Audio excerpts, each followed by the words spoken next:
Olá, olá pessoal, tudo bem? Vamos tentar entender o que está acontecendo com relação ao Bolsochô aí, Bolsonaro, que, gente, ele apareceu nesse fim de semana lá no Congresso, depois de aplicadas as sanções do senhor Alexandre de Moraes contra o Bolsonaro, não pode sair de casa de noite, tem que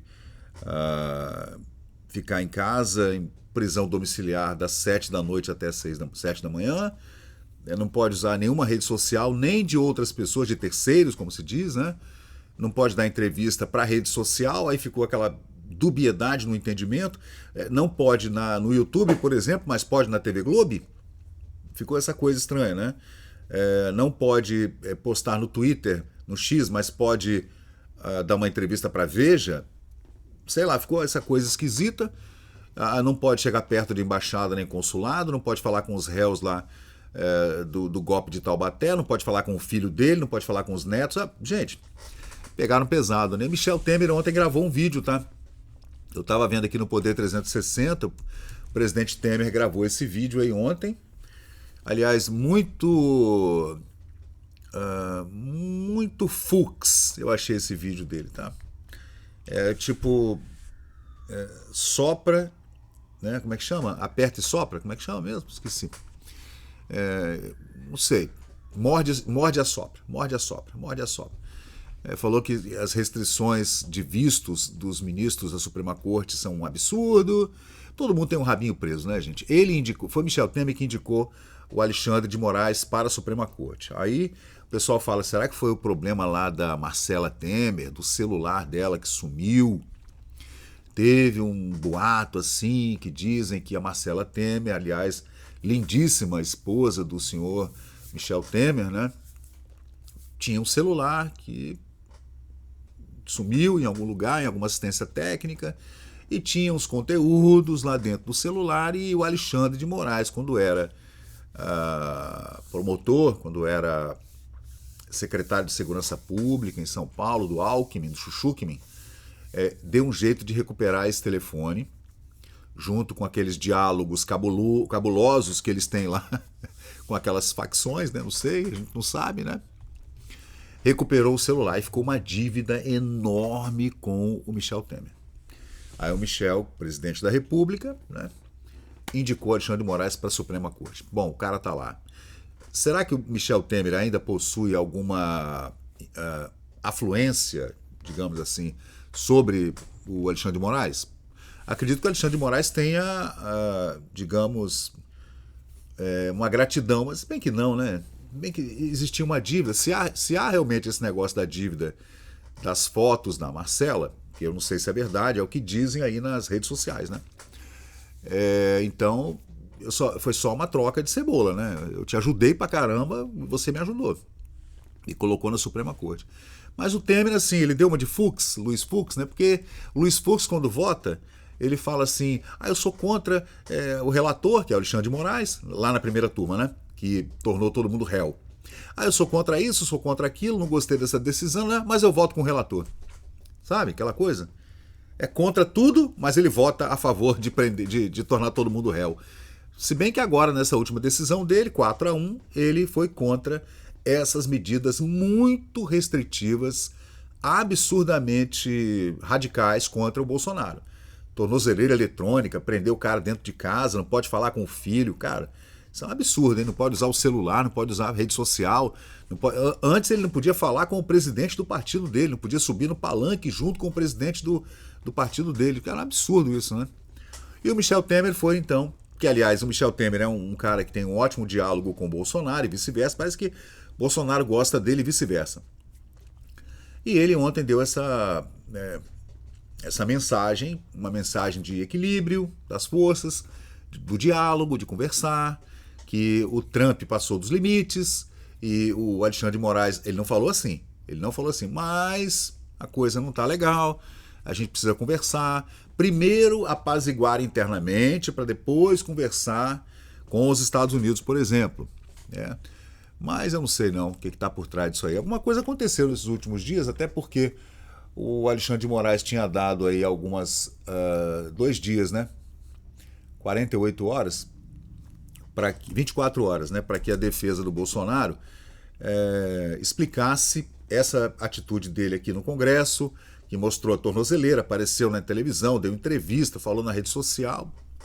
Gente, de repente passaram as 24 horas e Alexandre de Moraes não fez nada. Será que foi o Temer que ligou para ele? O que será que aconteceu? Alguma coisa está acontecendo em Brasóvia. E, bom, na segunda-feira, Bolsonaro fez um discurso lá na Câmara dos Deputados, numa reunião lá com outros parlamentares que apoiam ele, né? E essa fala dele foi reproduzida na rede social de terceiros. Aí você vê, tem lá 100 deputados filmando, fotografando, senador, né, pessoal de gabinete, aí coloca no Twitter, coloca no X, no TikTok. Porra, o que Bolsonaro tem a ver com isso? Então, prende o cara de uma vez, né? Ou é prisão domiciliar de uma vez, não pode sair de casa mais.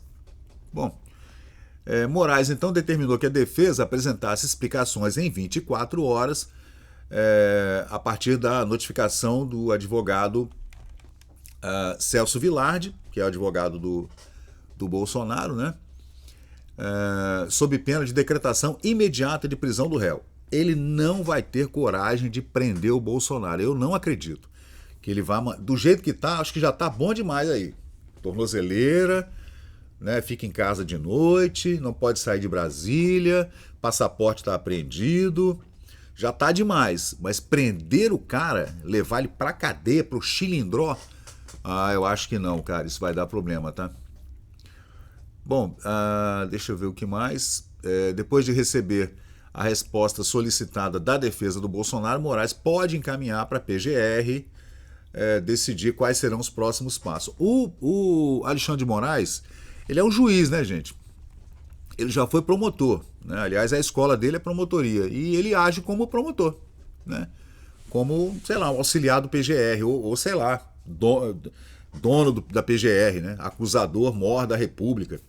Ele age como acusador mor e ao mesmo tempo está agindo como a figura do imperador, né? Durante o Império, né? Dom Pedro I, Dom Pedro II, Dom João VI, né? Que seria a figura suprapartidária, aquela que chama para negociação, como o negócio do IOF, por exemplo, né? O presidente mete a caneta numa medida provisória e cria um aumento da tarifa do IOF. Aí o Congresso derruba. Aí o Alexandre de Moraes vai lá, derruba as duas decisões e chama o pessoal para conversar, como se ele fosse um poder moderador, como de um imperador, como de um rei. Gente, isso é bizarro, né? Não é bizarro? O cara é um juiz, gente. Você fica lá na sua cadeira como juiz, na sua toga lá, fica quieto como juiz, gente. Você fala nos autos, você não fica dando entrevista, falando besteira, palestra, falando um monte de bobagem. Gente, olha, tá bizarro demais isso aí. Só não tá vendo quem não quer ver. O pessoal da esquerda tá achando lindo, né? Os esquerdopáticos, os jornalistas, estão achando lindo isso aí, gente. Uma hora a coisa vai virar pro outro lado. E na hora que inverter o jogo, gente, aí eu quero ver o que vai acontecer. Pablo Marçal inelegível até 2032, Bolsonaro inelegível até 2030, Daniel Silveira preso, ex-deputado caçado porque estava falando, preso, tornozeleira eletrônica, né, caçado, Deltan Dallagnol, cassação. Gente, olha, Carlos Zambelli tem que fugir, senão vai preso a 10 anos de cadeia. Tudo perseguição contra a Damares Alves, o que fizeram contra a Damares Alves, né, gente? A Bia Kicis.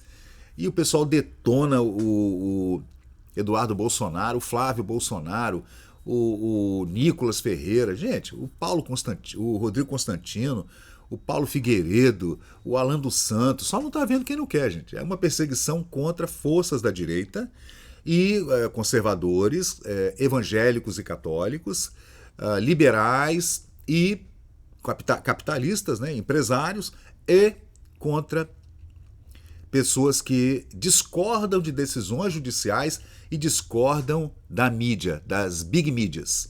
Se você discordar da Globo News, nossa, você é cancelado pelo governo. O pior de tudo é que eles vêm com uma força policial atrás de você. Assim como falava o professor Olavo de Carvalho. Foi Olavo de Carvalho que abriu a minha cabeça, explodiu a minha cabeça. Depois que eu comecei a ler o professor Olavo de Carvalho, que eu comecei a ouvi-lo no Blog Talk Radio, 15 anos atrás, é que a minha cabeça explodiu. E ele falava, no Brasil não há democracia. No Brasil não há democracia, porque a hora que você discorda de alguma decisão, eles vêm atrás de você com força policial. E é o que a gente está vendo. Isso ele falou 15, 20 anos atrás. E olha o que a gente está vivendo? Venezuela. É isso aí, gente. Vamos lá. Uma hora, ó, cuidado, hein? Pau que dá em Chico, dá em Francisco também, hein?